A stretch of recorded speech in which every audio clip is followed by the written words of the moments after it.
आज भारत कारगिल विजय के 26 वर्ष पूरे होने का जश्न मना रहा है।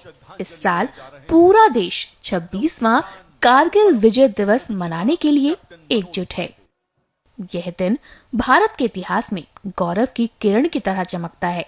यह 1999 की उस शानदार विजय का प्रतीक है जब हमारे सैनिकों ने बर्फ से ढकी चोटियों और दुश्मन की लगातार गोलीबारी का सामना करते हुए अद्वितीय साहस और अटूट संकल्प के साथ कारगिल की चोटियों पर पुनः विजय प्राप्त की थी।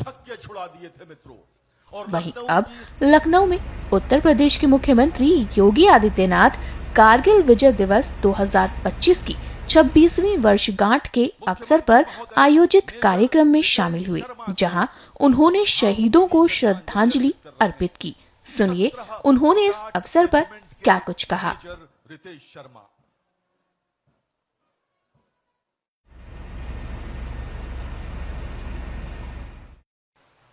भारत माता के उन महान सपूतों ने,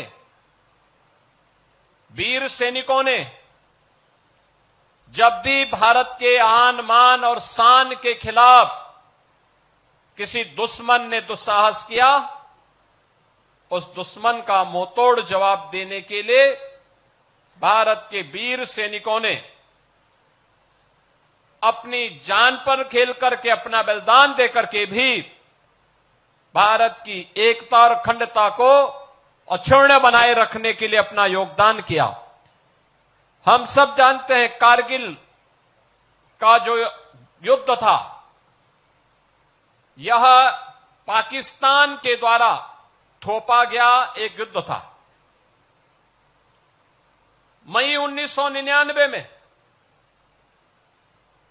कारगिल के पास उन पहाड़ियों पर घुसपैठ की सूचना स्थानीय जो चरवाहे थे उन्होंने भारतीय सेना को उपलब्ध करवाया। भारतीय सेना ने इसके लिए देश की तत्कालीन सरकार को अवगत कराया और उसके बाद चेतावनी के बाद भी जब उन लोगों ने हमला करना प्रारंभ किया तो उनकी गलतफहमी को दूर करने के लिए ऑपरेशन विजय के नाम पर सरदेव प्रधानमंत्री से अटल बिहारी वाजपेयी जी ने 1999 में जिस अभियान को आगे बढ़ाया था, उसकी आज ही घोषणा हुई थी। 26 जुलाई 1999 को सरदेव वाजपेयी जी ने कारगिल विजय की घोषणा करके पाकिस्तान पर एक बड़ी विजय प्राप्त करके दुनिया को चौंकाया था। क्योंकि कारगिल सामरिक दृष्टि से एक अत्यंत चुनौतीपूर्ण क्षेत्र था, जहां पर दिन में भी टेम्परेचर -50 से भी नीचे रहता है। पाकिस्तान ऊपर था, भारत के सैनिक नीचे थे, लेकिन भारत के सेना के शौर्य और पराक्रम के सामने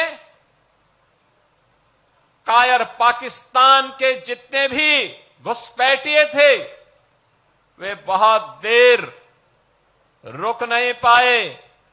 उस समय पाकिस्तान के राष्ट्रपति परवेज मुशर्रफ अमेरिका गए, यूएस ने दबाव बनाने का प्रयास किया, लेकिन वाजपेयी जी ने दो टुक कहा, जब तक एक भी घुसपैठे भारत के अंदर रहेंगे, बातचीत अमेरिका हो या दुनिया की किसी ताकत के सामने भारत झुकेगा नहीं। दुश्मन को भारत की धरती से बाहर करके रहेगा और जो नहीं जाएगा वो मारा जाएगा। बहनों और भाइयों, अगले कुछ घंटों का समय उन्होंने घुसपैठियों को भागने के लिए दिया कि अब निकल भाग जाओ, नहीं तो मारे जाओगे और वह मौत मरेगी जिसकी कभी कल्पना नहीं की होगी। और अंततः पाकिस्तान को आत्मसमर्पण करना पड़ा। 1/11 GRCC गोरखा रेजिमेंट के राइफलमैन सुनील जंग, मुख्यमंत्री महोदय उनको अपनी भावभीनी श्रद्धांजलि अर्पित करते हुए हिमालय की चोटियों पर दुश्मनों के छक्के छुड़ा दिए थे मित्रों, और लखनऊ की